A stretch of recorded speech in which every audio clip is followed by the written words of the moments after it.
আমাদের মাঝে অনেকেই আছেন বাজেট কম কিংবা চাচ্ছেন সেকেন্ডারি ফোন হিসেবে একটা ফোন যেটা দিয়ে ব্যাকআপ হিসেবে মোটামুটি কাজগুলো সেরে নেওয়া যাবে।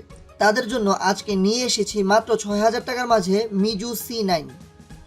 যদিও এই ফোনটি 2018 সালের ডিসেম্বরে রিলিজ পায়, তবু এই বাজেট হিসেবে এখনও অনেকের কাছে এই ফোনটি ভালো লাগবে। তো ভিডিওটি শুরু করার আগে অবশ্যই দেখে নিন আমাদের চ্যানেলটি সাবস্ক্রাইব করা আছে কিনা। সাবস্ক্রাইব করা না থাকলে অবশ্যই আমাদের চ্যানেলটি সাবস্ক্রাইব করে নেবেন এবং অবশ্যই বেল বাটনটিতে ক্লিক করে নেবেন। আমাদেরকে এই রিভিউ ইউনিটটি প্রোভাইড করেছে RM স্কোয়ার। তাদের কাছে এই ফোনটির বর্তমান প্রাইস ৬,০০০ টাকা। এই ফোনটি ছাড়াও RM স্কোয়ারে যে কোনো ফোন পাবেন বাজারের সবচেয়ে কম দামে। বাজারে যে কোনো ফোনের রিসেন্ট প্রাইস জানতে যোগাযোগ করুন RM স্কোয়ারে।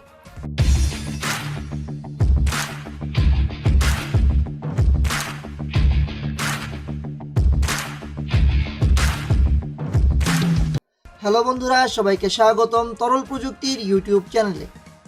প্রথমেই কথা বলা যাক এই ফোনটির ডিসপ্লে, ডিজাইন ও ডিউরেবিলিটি নিয়ে।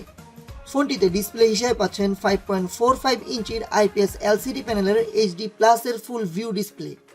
ডিসপ্লেটির পিক্সেল ডেন্সিটি 295 ppi। ডিসপ্লেটি 18:9 রেশিওর ডিসপ্লে। ডিসপ্লে চারপাশে চিন ও বেজেলের পরিমাণ ভালো পরিমাণেই লক্ষ্য করবেন। টাচ রেসপন্স মোটামুটি। শার্পনেস পেয়েছে অ্যাভারেজ। নর্মালি এ বাজেটের ডিসপ্লে হিসেবে ডিসপ্লে ওকে। ইউটিউবে মিডিয়া ওয়াচিং এক্সপিরিয়েন্স ছিল মোটামুটি ভালোই। ওভারঅল বাজেট হিসেবে ডিসপ্লেটি চলার মতোই। ডিজাইনের দিকে লক্ষ্য করলে খুবই সিম্পল একটি ডিজাইনের ফোন। ব্যাক প্যানেলটি প্লাস্টিক বিল্ড, তবে ফোনটি হ্যান্ডি, এক হাতে আরামেই ব্যবহার করার মতো একটি ফোন। ওভারঅল বাজেট হিসাবে ডিসপ্লে ও ডিজাইন বলবো ভালো লাগার মতোই। কথা বলা যাক ক্যামেরা নিয়ে। এই ফোনটিতে পাচ্ছেন রেয়ারের 2.2 অ্যাপারচারের 13 মেগাপিক্সেলের ক্যামেরা ও সামনে পাবেন 8 মেগাপিক্সেলের সেলফি শুটার। সত্য বলতে এ বাজেটে এই ক্যামেরার ছবিগুলো খুব ভালো লেগেছে। ছবিগুলো কালারফুল ছিল, ডিটেলস ছিল মোটামুটি। ছবিগুলো দেখে মনে হচ্ছিল ক্যামেরা প্রাইস রেঞ্জ অনুযায়ী অনেক ভালো।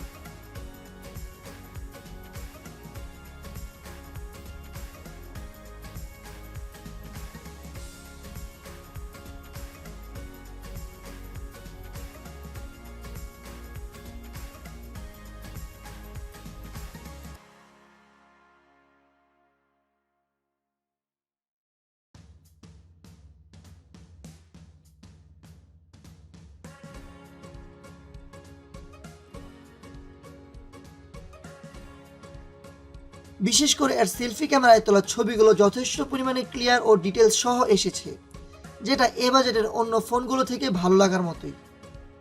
সো ক্যামেরাতে আমি স্যাটিসফাইড। কথা বলা যাক সফটওয়্যার নিয়ে। আগেই বলেছি ফোনটি 2018 সালে রিলিজ পাওয়া ফোন। এই হিসাবে এই ফোনটিতে পাবেন অ্যান্ড্রয়েড অরিও, আর ইউআই হিসেবে পাচ্ছেন ফ্লাইমি ইউআই, যেটা ক্লোজ টু স্টক অ্যান্ড্রয়েড, যেখানে সব ধরনের অ্যাপসই ইনস্টল হবে। পেয়ে যাবেন ফেস আনলকের মতো ফিচার, আর অ্যাপ ওপেনিং স্পিড একটু স্লো।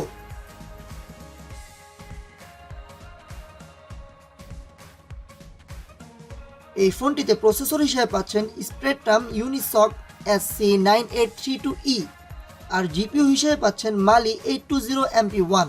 ফোনটি পাবেন 2GB র্যাম ও 16GB রমের একটি ভার্সনে। ফোনটিতে দুটি সিম ও একটি মেমোরি কার্ড একসাথে ব্যবহার করতে পারবেন। পারফরমেন্স নিয়ে বলতে গেলে যারা অ্যাভারেজ ফোন ব্যবহার করেন, লাইক ফেসবুক চালাবেন, ইউটিউবে হালকা পাতলা ভিডিও দেখবেন, সারাদিন ব্রাউজিং করবেন, তারা এই ফোনটির মাধ্যমে ভালো পারফরমেন্স পাবেন। কিছুটা মাল্টিটাস্কিং এই ফোনটিতে সেরে নিতে পারবেন। তবে অবাক করেছে, এখানে লো গ্রাফিক্সে কল অফ ডিউটি, ফ্রি ফায়ারের মতো খেলাগুলো খেলতে পারবেন। যদিও একটু ল্যাগ করবে বা ফ্রেম ড্রপ পাবেন, তবুও প্লেয়েবল ছিল। ফোনটিতে রিমুভেবল 3000 mAh এর ব্যাটারি পেয়ে যাচ্ছেন, যা ফোনটির সাথে দেওয়া চার্জারটি দিয়ে ফুল চার্জ হতে সময় নেয় 2 ঘন্টা 50 মিনিটের মতো। আর এই ফোনটি হেভি ইউজে 4 ঘন্টা প্লাস ব্যাকআপ দিচ্ছিল, আর নর্মাল ইউজে 8 থেকে 10 ঘন্টার মতো ব্যাকআপ পেয়ে যাবেন, যা মোটামুটি ওকেই বলা যায় বাজেট হিসেবে। ওভারঅল ফোনটি সম্পর্কে আমার পার্সোনাল অপিনিয়ন হচ্ছে ডিসপ্লে, ডিজাইন, ক্যামেরা ও performance up to the mark ভালো লেগেছে। বাজেট যদি ৬,০০০ টাকাই হয় তাহলে নিয়ে নিতে পারেন মিজু C9। এই ফোনটি দিয়ে আপনি আপনার রেগুলার কাজগুলো আরামে করে নিতে পারবেন। আপনাদের কাছে কেমন লাগলো এই ফোনটি কমেন্ট বক্সে জানাতে ভুলবেন না। ধন্যবাদ সবাইকে। বন্ধুরা, এমন সব আকর্ষণীয় ভিডিও পেতে অবশ্যই লাইক, কমেন্ট এবং সাবস্ক্রাইবের মাধ্যমে তরল প্রযুক্তির পাশেই থাকুন। আর আমরাও থাকবো আপনাদের পাশে এমন আরও অনেক আকর্ষণীয় ভিডিও নিয়ে। তরল প্রযুক্তি, প্রযুক্তি যেখানে পানির মতো সহজ।